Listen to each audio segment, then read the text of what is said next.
Come with me, we've been expecting you. Howdy, partner. Merry Christmas. The wind shrieks through that old oak tree like So you made it. Most folks don't get this far. Have a drink, stay a while. Permanently, maybe. You've wandered into the Last Chance Saloon on a festive night. The fire's crackling, the drinks are flowing, and the regulars, well, they don't breathe much, but they're dead fun when you get to know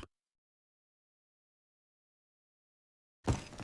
Christmas in Victorian times, when the wind howled and the nights ran long, folks gathered round the fire and told ghost stories, proper ones, the kind that sit with you after the candles burn low. So tonight we're keeping tradition alive. 2 classic tales, cold as seawater, sharp as broken glass. Our first story is The Upper Berth by Francis Marion Crawford, born in 1854, died in 1909, and no stranger to unpleasant endings. Crawford died in Sorrento from lung injuries he picked up years earlier, after inhaling toxic gases at a glass-smelting works in Colorado whilst researching a book. H.P. Lovecraft called The Upper Berth Crawford's weird masterpiece, one of the most tremendous horror stories in all literature. Anne Pillsworth had softer words, saying it's a comfortingly old-fashioned ghost story, the sort of yarn that'll induce pleasant shivers at late-night parties for centuries. You can decide for yourself, I reckon. Settle in, partner. Ready your sea legs, and whatever you do, don't sleep in the upper berth. The Upper Berth by F. Marion Crawford, 1885. Somebody asked for the cigars. We had talked long, and the conversation was beginning to languish. Tobacco smoke had settled heavily into the curtains, and wine had begun to settle heavily into the brains of certain men at the table. It was perfectly evident that unless something happened to rouse our oppressed spirits, the meeting would soon wind down, and we would all drift home to bed, and probably to sleep. No one had said anything particularly remarkable. Perhaps no one had anything remarkable to say. Jones had given us every detail of his last hunting trip in Yorkshire. Mr. Tompkins of Boston had explained at great length how the Atchison, Topeka, and Santa Fe Railroad managed to extend its territory, increase its influence, transport livestock without starving them, and, more impressively, convince passengers that the corporation could transport human life without destroying it. Signor Tombola had tried to persuade us that the unity of his country was not like a modern torpedo, built with the skill of Europe's finest arsenals, only to be guided into political chaos by feeble hands. The conversation had reached proportions that would have bored Prometheus, driven Tantalus to despair, and persuaded Ixion to seek rest in the grammar exercises of Herr Ollendorf, rather than listen to another word. We were tired, bored, and nobody showed the slightest sign of rising from the table. Then somebody called for cigars. We all looked toward the speaker, Brisbane, a man of 35, known more for his physical gifts than for his charm. He was one of those deceptive-looking men, 6 feet tall, broad across the chest, strong of hand and sinew, who appear very strong, yet are even stronger than they appear. His features were unremarkable: small head, thinning hair, blue eyes, large nose, square jaw. Everybody knew Brisbane, and when he asked for a cigar, everybody listened. "It is a very singular thing," said Brisbane. His voice cut through the air like a blade. The room fell quiet. "It is very singular," he continued, lighting his cigar. "That thing about ghosts. People are always asking whether anybody has seen a ghost." A pause. "I have." There was a chorus of exclamations. Cigars were fetched. Champagne appeared. Brisbane settled himself to tell a story. "I am an old sailor," he began, "and I cross the Atlantic often. I have my favourite ships. Most men do. I was only ever cheated out of a good passage once in my life. He described the warm June morning, the bustling pier, the sudden appearance of porters and brass-buttoned officials who seemed to materialize as soon as the steamer was ready. He boarded the Kamchatka, one of his favorite ships, and hailed a steward with a red nose and redder whiskers. 105. Lower berth, Brisbane said. The steward reacted in an odd way, wide-eyed, hesitant, yet said nothing. Brisbane followed him to the cabin. The room was ordinary enough, double lower berth, the usual washstand, the usual ill-designed racks, the blankets folded like cold buckwheat cakes, the sad-coloured curtains half-closing the upper berth. Nothing seemed strange. Brisbane tipped the steward, who thanked him, but with a peculiar tone, as if unsettled. Nothing else remarkable happened that day. The ship left on time. The weather was warm and the motion of the steamer brought a refreshing breeze. The first day at sea passed as they always do, passengers pacing the deck, discovering acquaintances, wondering about the food, wondering about the weather, and retiring early to avoid seasickness. Brisbane turned in earlier than usual. To his annoyance, he discovered he would have a roommate. A tall, thin, pale man with sandy hair and colourless grey eyes. Overdressed, aimless-looking. The sort of man who frequented racecourses and expensive cafes without ever appearing to do anything there. Brisbane instantly decided he did not want to know him. He needn't have worried. He would never see the man again. Brisbane slept soundly until he was awakened by a sudden noise. His roommate had leaped down from the upper berth in one bound, rushed to the door, fumbled with the bolt, and then ran at full speed down the passage without closing the door behind him. Annoyed, Brisbane shut the door and returned to bed. But sometime in the dark hours, he woke again, feeling cold. The air was damp. The peculiar smell of a cabin that has been wet with seawater lingered around him. He thought his roommate must have returned and gone back to bed. Once he thought he heard the man groan. He fell asleep again, waking at grey dawn. The ship was rolling more heavily. The day was cold, unaccountably cold for June. Brisbane looked toward the porthole and saw to his surprise that it was wide open and fastened back. He cursed loudly, shut it, and dressed, glad to escape the damp stateroom. On deck he met the ship's doctor, a stout Irishman with black hair and blue eyes. Brisbane mentioned the cold and the open porthole. At the mention of his cabin number, 105, the doctor visibly started. Everyone, he said, had complained of that stateroom for the past 3 voyages, and then the doctor offered, insisted, to let Brisbane share his own cabin. Brisbane refused politely, but the doctor's warning stayed with him. Shortly after breakfast, the captain summoned Brisbane. His roommate had disappeared. Clothes still lying about. Berth unslept. No trace of him anywhere. Brisbane recounted the nighttime disturbance and the porthole incident. The captain listened grimly. Brisbane had unknowingly repeated the story told by the roommates of 2 previous passengers, both of whom had bolted from the upper berth in the night, run down the passage, and thrown themselves overboard. The captain begged him not to discuss the matter with passengers. A ship could acquire a reputation very easily. He offered Brisbane any officer's cabin he wanted. Brisbane refused. He would stay in 105. If I had taken the captain's advice, Brisbane said to us, I would have had nothing more to tell. Brisbane went to bed late. He discovered the porthole open again. Angry, he dragged the steward, Robert, to the cabin to scold him. But Robert insisted he hadn't opened it. He swore the porthole could not be kept shut at night. Brisbane shut it himself tightly. Robert said, In half an hour it'll be open again, fastened back too. That's the horrible thing. It sounded like drunken superstition. Brisbane promised him a sovereign if it opened again. He got into bed. The light was extinguished. He lay awake, staring toward the faint gleam of the porthole. An hour passed. A sudden cold draught, spray on his face. He leaped up, was thrown by the ship's roll, and saw, unmistakably, that the porthole was once again wide open and fastened back. He closed it firmly, braced his stick through the loop, and bent the metal itself, trying to tighten it. Then, in the darkness, he heard movement in the upper berth. A faint groan.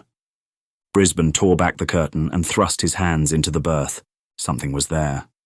Something cold, wet, slippery, like the arm of a drowned man. It sprang forward, heavy, clammy, horribly strong, knocking Brisbane back. The door flew open, and the thing rushed out into the passage. Brisbane followed but could not catch it. He saw only a dark shadow disappearing around the corner. He returned to the cabin. The place reeked of stagnant seawater. The porthole, open again. He lit his lantern. The upper berth was dry, but it had been occupied. He sat awake the entire night. The next morning, Brisbane told the doctor everything. The doctor refused to help investigate further. The captain, however, agreed to spend the night in 105. They had the carpenter dismantle the cabin, searching for loose boards or hidden panels. Nothing. The carpenter advised them to screw the door shut permanently. Brisbane insisted on one more night. That evening the captain joined him. They bolted the door. The captain sat on Brisbane's portmanteau, blocking the exit. Brisbane placed his lantern to shine into the upper berth. They waited. The captain began to recount the earlier incidents. The first man, known later to be insane, who ran out and threw himself overboard. The second man, who seemingly escaped through the porthole itself. The third. The captain stopped suddenly. The brass nut on the porthole was turning. Slowly. Very slowly. Brisbane watched it. It turned. He could move it with his fingers. It was loose. The captain told him the smell of seawater always returned to that room, no matter what they did. They both smelled it now, strong, putrid. Suddenly, Brisbane's lantern went out. The curtain of the upper berth swung forward with the roll of the ship. The captain cried out. He was struggling with the port, which was trying to open of its own accord. Brisbane jammed his stick into the loop, but it snapped in his hands. The port sprang wide open. "There is something in that berth," the captain shouted. Brisbane leapt forward. He grabbed it. He touched, held, the drowned thing. A corpse with the strength of a giant, dead white eyes staring, hair hanging in wet, foul strings, the smell of the ocean graveyard all around it. He wrestled it. It wrapped its dead arms around his neck. He felt himself being overpowered, crushed. He cried out and fell. The thing sprang over him, onto the captain. There was a struggle, a blow, a cry. And then the thing vanished, seemingly out through the porthole, though the opening was far too small for any living creature. Brisbane lay senseless. When he awoke, he found his left arm broken. The captain lay beside him, stunned but alive. That was the end. The carpenter screwed half a dozen 4-inch screws through the door of 105. If you book a passage on the Kamchatka, you will be told that particular stateroom is permanently engaged. It is. Brisbane finished the voyage in the surgeon's cabin. The captain quietly left the ship after that voyage, never to sail her again. Brisbane never sailed in her again either. I was very badly frightened, he concluded. which is a thing I do not like. That is all. That is how I saw a ghost. If it was a ghost, it was dead, anyhow.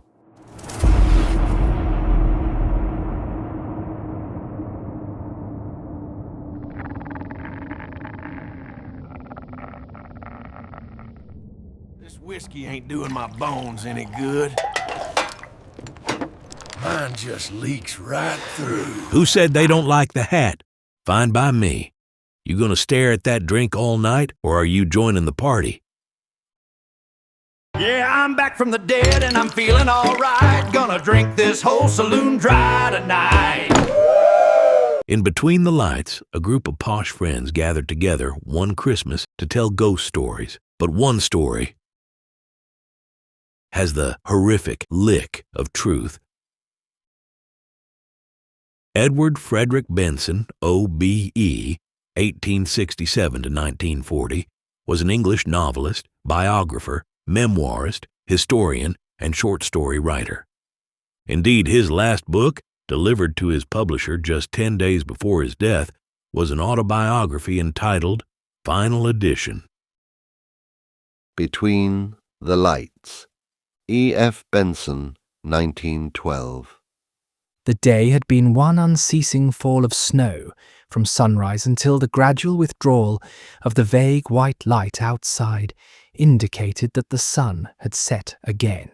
But, as usual at this hospitable and delightful house of Everard Chandler, where I often spent Christmas, and was spending it now, there had been no lack of entertainment, and the hours had passed with a rapidity that had surprised us. A short billiard tournament had filled up the time between breakfast and lunch with badminton and the morning papers for those who were temporarily not engaged, while afterwards the interval till tea-time had been occupied by the majority of the party in a huge game of hide-and-seek all over the house, barring the billiard-room, which was sanctuary for any who desired peace. But few had done that. The enchantment of Christmas, I must suppose, had, like some spell, made children of us again, and it was with palsied terror and trembling misgivings that we had tiptoed up and down the dim passages, from any corner of which some wild screaming form might dart out on us. Then, wearied with exercise and emotion, we had assembled again for tea in the hall, a room of shadows and panels, on which the light from the wide-open fireplace, where there burned a divine mixture of peat and logs, flickered and grew bright again on the walls. Then, as was proper, ghost stories, for the narration of which the electric light was put out, so that the listeners might conjecture anything they pleased to be lurking in the corners, succeeded, and we vied with each other in blood, bones, skeletons, armour, and shrieks. I had just given my contribution, and was reflecting with some complacency that probably the worst was now known, when Everard, who had not yet administered to the horror of his guests, spoke. He was sitting opposite me in the full blaze of the fire, looking, after the illness he had gone through during the autumn, still rather pale and delicate. All the same, he had been among the boldest and best in the exploration of dark places that afternoon, and the look on his face now rather startled me. No, I don't mind that sort of thing, he said. The paraphernalia of ghosts has become somehow rather hackneyed, and when I hear of screams and skeletons, I feel I am on familiar ground and can at least hide my head under the bedclothes. Ah, but the bedclothes were twitched away by my skeleton, said I in self-defence. I know, but I don't even mind that. Why, there are 7, 8 skeletons in this room now, covered with blood and skin and other horrors. No, the nightmares of one's childhood were the really frightening thing because they were vague. There was the true atmosphere of horror about them, because one didn't know what one feared. Now, if one could recapture that... Mrs. Chandler got quickly out of her seat. "Oh, Everard," she said. "Surely you don't wish to recapture it again. I should have thought once was enough." This was enchanting. A chorus of invitation asked him to proceed. The real true ghost story first-hand, which was what seemed to be indicated, was too precious a thing to lose. Everard laughed. No, dear, I don't want to recapture it again at all, he said to his wife. Then to us, but really the nightmare, perhaps, to which I was referring, is of the vaguest and most unsatisfactory kind. It has no apparatus about it at all. You will probably all say that it was nothing, and wonder why I was frightened. But I was. It frightened me out of my wits, and I only just saw something without being able to swear what it was, and heard something which might have been a falling stone. Anyhow, tell us about the falling stone, said I. There was a stir of movement about the circle round the fire, and the movement was not of purely physical order. It was as if, this is only what I personally felt, it was as if the childish gaiety of the hours we had passed that day was suddenly withdrawn. We had jested on certain subjects. We had played hide and seek with all the power of earnestness that was in us. But now, so it seemed to me, there was going to be real hide and seek. Real terrors were going to lurk in dark corners. Or if not real terrors, terrors so convincing as to assume the garb of reality, were going to pounce on us. And Mrs. Chandler's exclamation, as she sat down again, "Oh, Everard, won't it excite you?" tended in any case to excite us. The room still remained in dubious darkness except for the sudden lights disclosed on the walls by the leaping flames on the hearth, and there was wide field for conjecture as to what might lurk in the dim corners. Everard, moreover, who had been sitting in bright light before, was banished by the extinction of some flaming log into the shadows.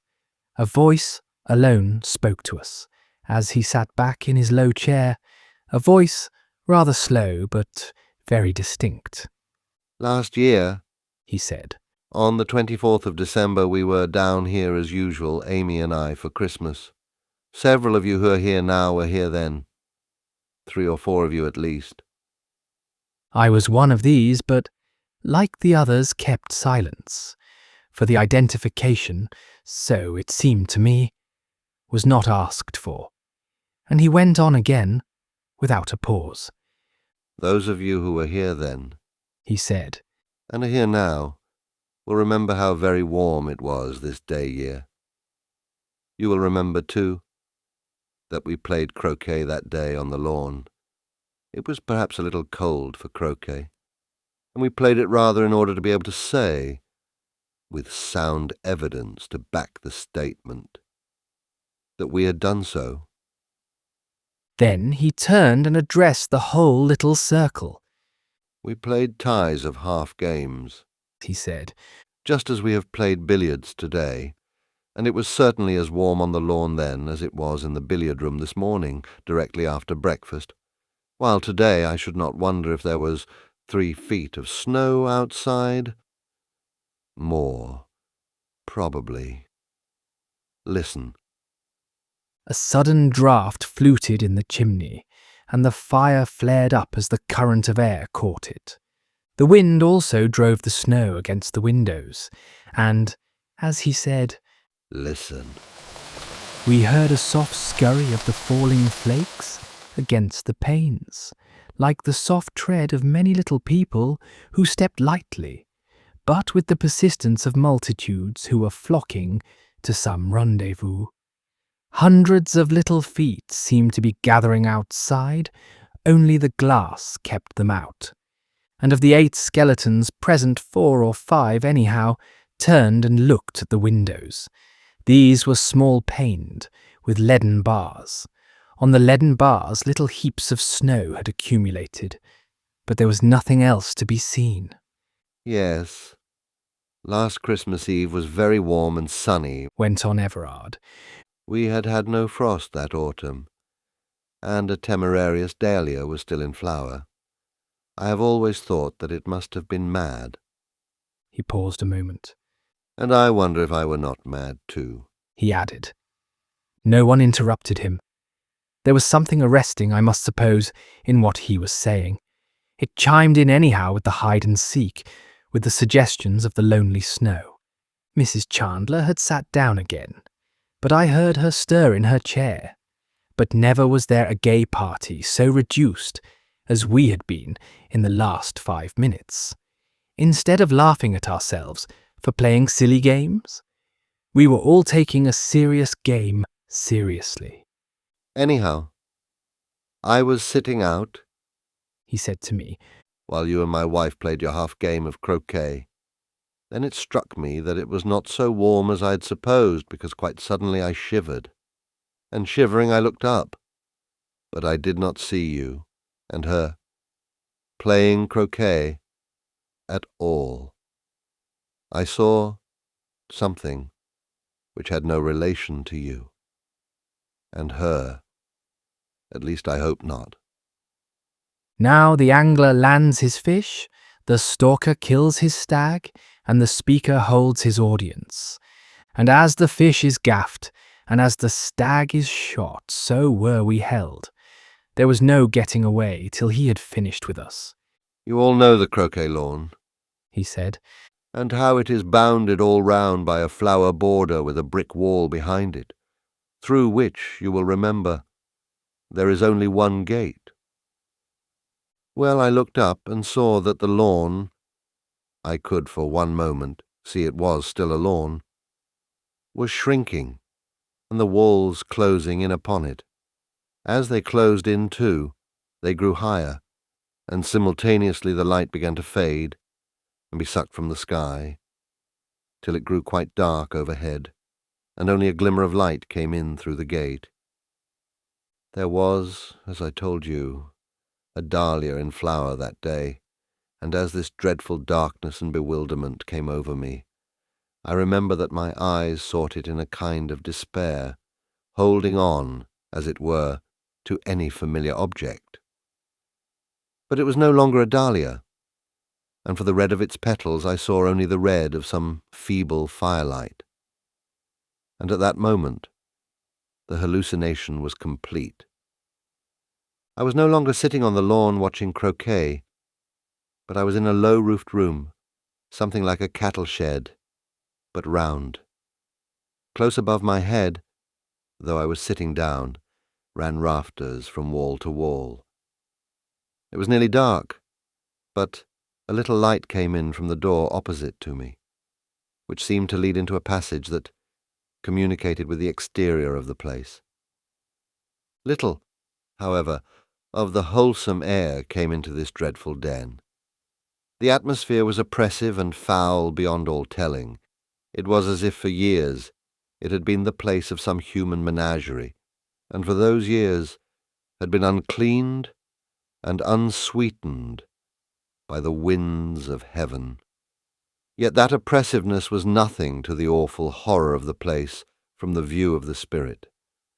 Some dreadful atmosphere of crime and abomination dwelt heavy in it. Its denizens, whoever they were scarce human, so it seemed to me, and though men and women, were akin more to the beasts of the field. And in addition, there was present to me some sense of the weight of years. I had been taken and thrust down into some epoch of dim antiquity. He paused a moment, and the fire on the hearth leaped up for a second and then died down again. But in that gleam I saw that all faces were turned to Everard, and that all wore some look of dreadful expectancy. Certainly I felt it myself, and waited in a sort of shrinking horror for what was coming. As I told you, he continued, where there had been that unseasonable dahlia, there now burned a dim firelight, and my eyes were drawn there. Shapes were gathered round it. What they were I could not at first see.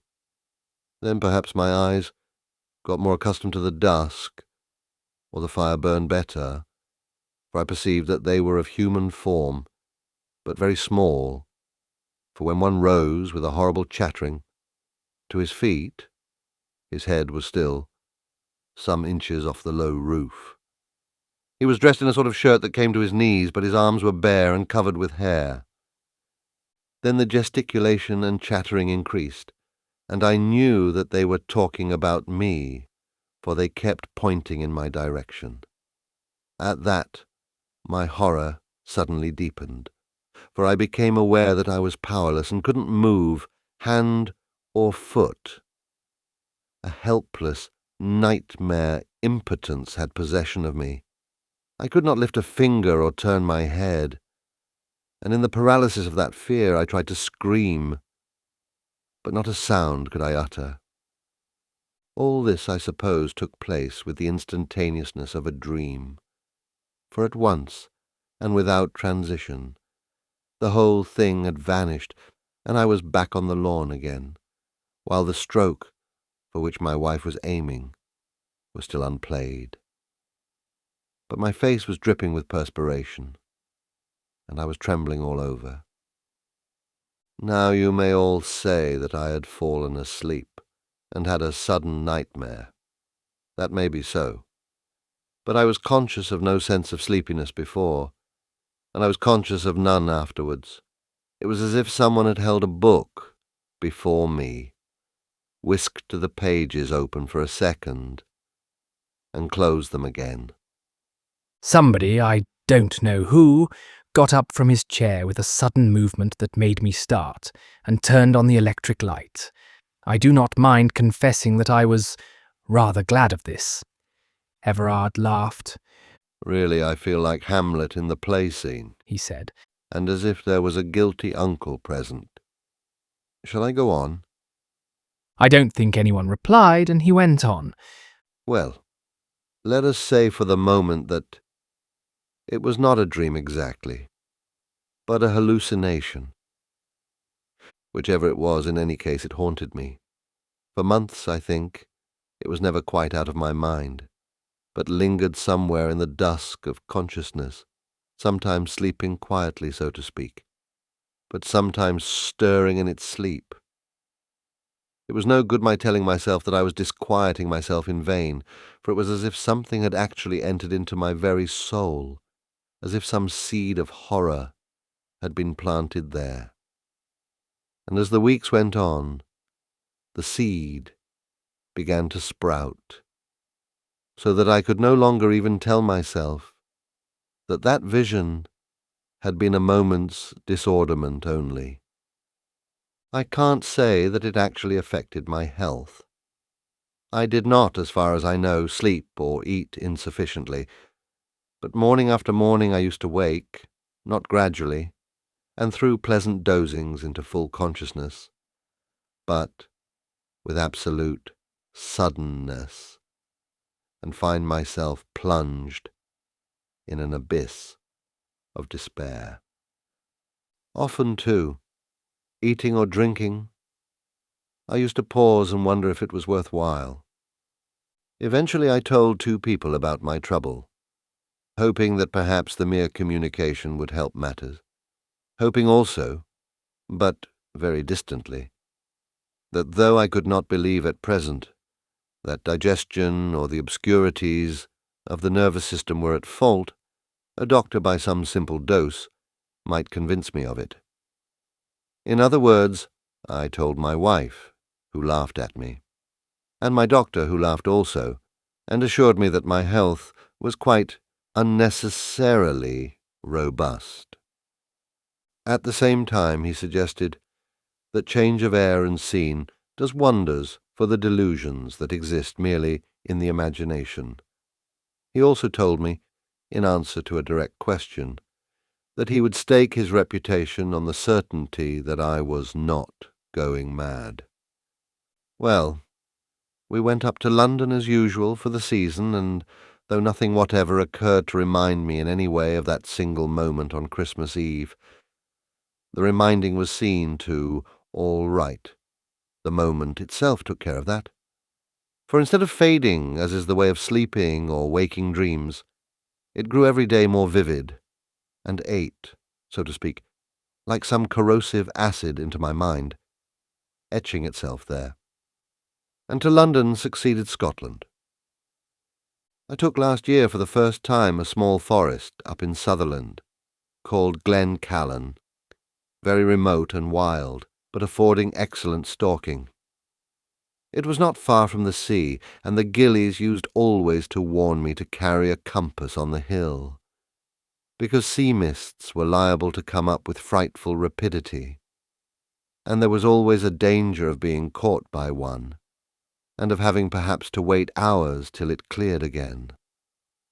This at first I always used to do, but as everyone knows, any precaution that one takes which continues to be unjustified gets gradually relaxed, and at the end of a few weeks, since the weather had been uniformly clear, it was natural that, as often as not, my compass remained at home.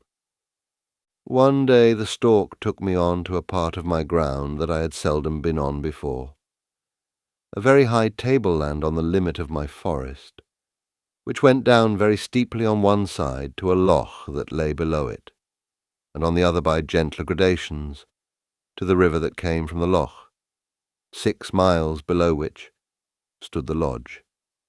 The wind had necessitated our climbing up, or so my stalker had insisted, not by the easier way, but up the crags from the loch. I had argued the point with him, for it seemed to me that it was impossible that the deer could get our scent if we went by the more natural path. But he still held to his opinion, and therefore, since, after all, this was his part of the job, I yielded. A dreadful climb we had of it, over big boulders with deep holes in between, masked by clumps of heather, so that a wary eye and a prodding stick were necessary for each step if one wished to avoid broken bones. Adders also literally swarmed in the heather. We must have seen a dozen at least on our way up, and adders are a beast for which I have no manner of use. But a couple of hours saw us to the top, only to find that the stalker had been utterly at fault, and that the deer must quite infallibly have got wind of us, if they had remained in the place where we last saw them. That, when we could spy the ground again, we saw had happened. In any case, they had gone. The man insisted the wind had changed, a palpably stupid excuse, and I wondered at that moment what other reason he had, for reason I felt sure there must be, for not wishing to take what would clearly now have been a better route. But this piece of bad management did not spoil our luck, for within an hour we had spied more deer, and about 2 o'clock I got a shot, killing a heavy stag. Then sitting on the heather I ate lunch and enjoyed a well-earned bask and smoke in the sun. The pony meantime had been saddled with the stag, and was plodding homewards.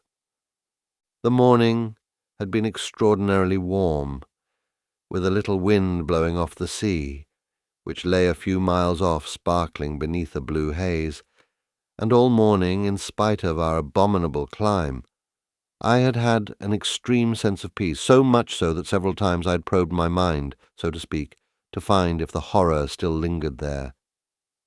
But I could scarcely get any response from it. Never since Christmas had I been so free of fear, and it was with a great sense of repose, both physical and spiritual, that I lay looking up into the blue sky, watching my smoke whirls curl slowly away into nothingness. But I was not allowed to take my ease long, for Sandy came and begged that I would move. The weather had changed, he said. The wind had shifted again, and he wanted me to be off this high ground and on the path again as soon as possible, because it looked to him as if a sea mist would presently come up. "And yon's a bad place to get down in the mist," he added, nodding towards the crags we had come up.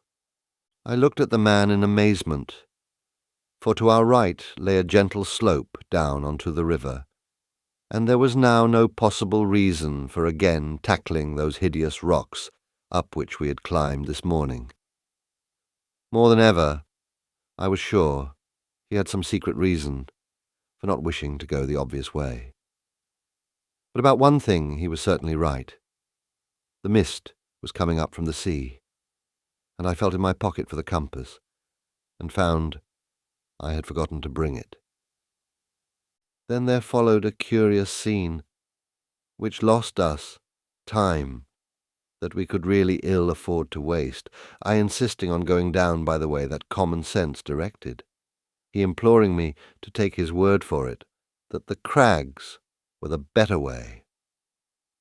Eventually, I marched off to the easier descent and told him not to argue any more, but follow. What annoyed me about him was that he would only give the most senseless reasons for preferring the crags. There were mossy places, he said, on the way I wished to go, a thing patently false, since the summer had been one spell of unbroken weather. Or it was longer, also obviously untrue. Or there were so many vipers about. But seeing that none of these arguments produced any effect, at last he desisted and came after me in silence. We were not yet half down when the mist was upon us, shooting up from the valley like the broken water of a wave, and in 3 minutes we were enveloped in a cloud of fog so thick that we could barely see a dozen yards in front of us. It was therefore another cause for self-congratulation that we were not now, as we should otherwise have been, precariously clambering on the face of those crags up which we had come with such difficulty in the morning. And as I rather prided myself on my powers of generalship in the matter of direction, I continued leading, feeling sure that before long we should strike the track by the river. More than all, the absolute freedom from fear elated me. Since Christmas I had not known the instinctive joy of that. I felt like a schoolboy home for the holidays. But the mist grew thicker and thicker, and whether it was that real rain clouds had formed above it, or that it was of an extraordinary density itself, I got wetter in the next hour than I have ever been before or since. The wet seemed to penetrate the skin and chill the very bones. And still there was no sign of the track for which I was making. Behind me, muttering to himself, followed the stalker, but his arguments and protestations were dumb, and it seemed as if he kept close to me, as if afraid. Now, there are many unpleasant companions in this world. I would not, for instance, care to be on the hill with a drunkard or a maniac. But worse than either, I think, is a frightened man, because his trouble is infectious, and, insensibly, I began to be afraid of being frightened too. From that it is but a short step to fear. Other perplexities too beset us. At one time we seemed to be walking on flat ground. At another I felt sure we were climbing again, whereas all the time we ought to have been descending, unless we had missed the way very badly indeed. Also, for the month was October, it was beginning to get dark, and it was with a sense of relief that I remembered that the full moon would rise soon after sunset. But it had grown very much colder, and soon, instead of rain, we found we were walking through a steady fall of snow. Things were pretty bad, but then for the moment they seemed to mend, for far away to the left I suddenly heard the brawling of the river. It should, it is true, have been straight in front of me, and we were perhaps a mile out of our way, but this was better than the blind wandering of the last hour, and turning to the left, I walked towards it. But before I had gone 100 yards, I heard a sudden choked cry behind me, and just saw Sandy's form flying as if in terror of pursuit, into the mists. I called to him, but got no reply, and heard only the spurned stones of his running. What had frightened him I had no idea, but certainly with his disappearance, the infection of his fear disappeared also. And I went on, I may almost say, with gaiety. On the moment, however, I saw a sudden well-defined blackness in front of me, and before I knew what I was doing, I was half stumbling, half walking up a very steep grass slope. During the last few minutes the wind had got up, and the driving snow was peculiarly uncomfortable. But there had been a certain consolation in thinking that the wind would soon disperse these mists, and I had nothing more than a moonlight walk home. But as I paused on this slope, I became aware of two things. One, that the blackness in front of me was very close. The other that, Whatever it was, it sheltered me from the snow. So I climbed on a dozen yards into its friendly shelter, for it seemed to me to be friendly. A wall, some 12 feet high, crowned the slope, and exactly where I struck it there was a hole in it, or door rather, through which a little light appeared. Wondering at this, I pushed on, bending down, for the passage was very low, and in a dozen yards came out on the other side. Just as I did this, the sky suddenly grew lighter. The wind, I suppose, having dispersed the mists, and the moon, though not yet visible through the flying skirts of cloud, made sufficient illumination. I was in a circular enclosure, and above me there projected from the walls some 4 feet from the ground broken stones which must have been intended to support a floor. Then simultaneously 2 things occurred.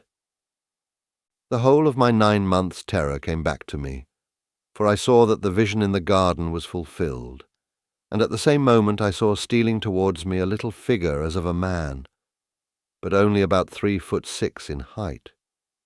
That my eyes told me, my ears told me that he stumbled on a stone, my nostrils told me that the air I breathed was of an overpowering foulness, and my soul told me that it was sick unto death. I think I tried to scream, but could not. I know. I tried to move, and could not.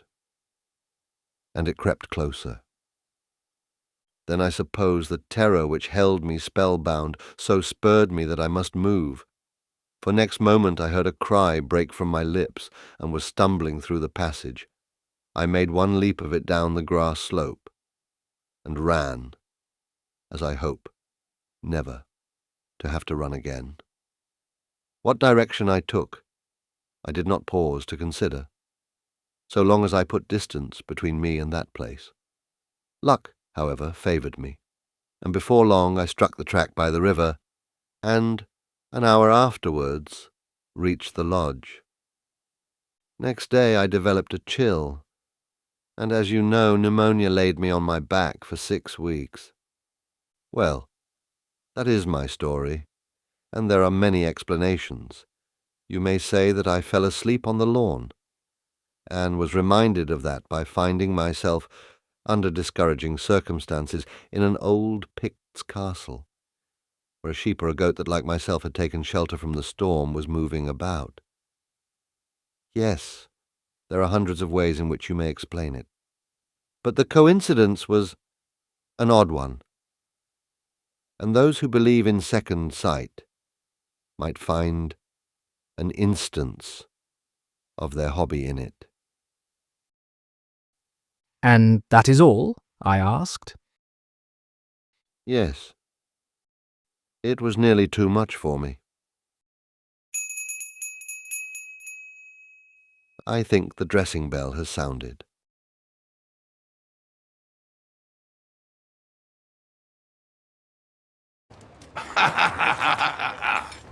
To the last chance, my friends.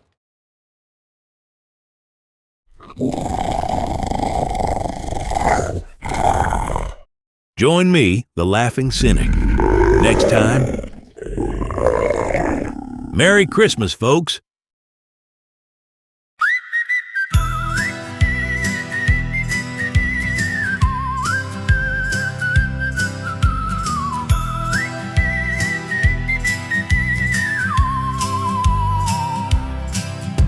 The wind shrieks through that old oak tree, like lost souls remembering who they used to be. Snow falls heavy like a shroud on the ground, and in the Last Chance Saloon, no doubt hellbound. Bar sign flickers, the shadows sway, a tavern where time just melts away. Oh, the haunting of Christmas Eve, cowboys tell tales I don't believe. Right gut whiskey, beef, blood red, a festive feast with the long since dead. Oh, the haunting of Christmas Eve. Spirits wander, hearts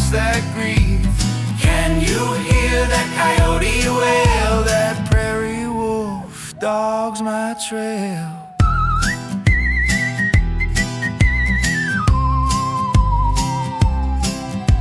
The clock strikes 12, the fire sinks low. The night outside, a greenish glow.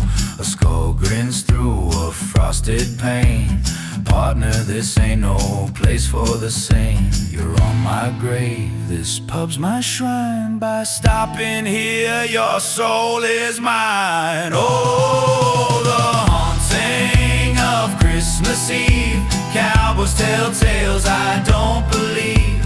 Rock, gut, whiskey, beef, blood red. A festive feast with the long since dead. Oh, the haunting of Christmas Eve. Spirits wander, hearts that grieve. Can you hear that distant bell? Calls to its flock to rise from hell.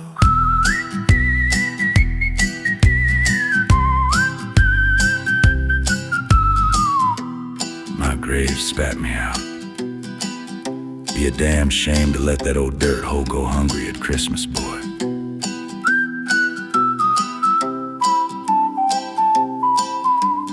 Door kicked open, he raises his gun. Now I ain't been one to turn tail and run.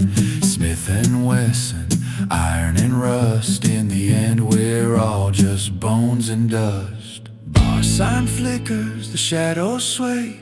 A tavern where life just melts away.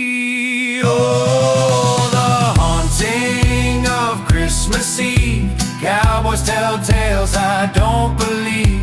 Rock, gut, whiskey, beef, blood red. A festive feast with the long since dead. Oh, the haunting of Christmas Eve. Spirits wander, hearts that grieve. Can you hear those ghastly groans? A warning sung in ghostly tones. Mind your step on Christmas Eve. Those who visit never leave. Watch your step on Christmas Eve. Those who enter never